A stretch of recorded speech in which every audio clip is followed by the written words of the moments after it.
सिंदेवाही तालुक्यातील नवरगावात गेल्या काही दिवसांपासून माकडांनी उच्छाद मांडल्याने ग्रामस्थ हैराण झाले आहेत. अन्नाच्या शोधात आलेली माकडे गावात नागरिकांना प्रचंड त्रास देत आहेत. घरांमधील वाळवण पदार्थ घेऊन पलायन करणं, लहान बालकांना लक्ष्य करीत हल्ला करणं यामुळे पालकांमध्ये भीतीचं वातावरण निर्माण झालं आहे. रस्त्याने जात असताना अचानक उडी मारल्याने वाहन अपघाताच्या घटना घडल्या आहेत. तसेच कवेलू घरांना नुकसानीचा सामना करण्याची वेळ आली आहे. दिवसेंदिवस माकडांची संख्या वाढत असल्याने माकडांच्या झुंडीमुळे नागरिकांना नाहक त्रासाचा सामना करण्याची वेळ आली आहे.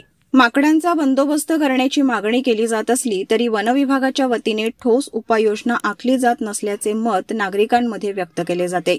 माकडे अन्न आणि पाण्यासाठी भटकंती करतात. जंगल परिसरात माकडांचे खाद्य असणारी वनसंपदा नष्ट झाली असल्यामुळेच अन्न आणि पाण्यासाठी वन्यजीवांची भटकंती आता गावागावात सुरू झाली असल्याचे चित्र दिसून येत आहे. त्यामुळे वनविभागाने उपाययोजना करणे गरजेचे झाले असल्याचे मत व्यक्त होत आहे.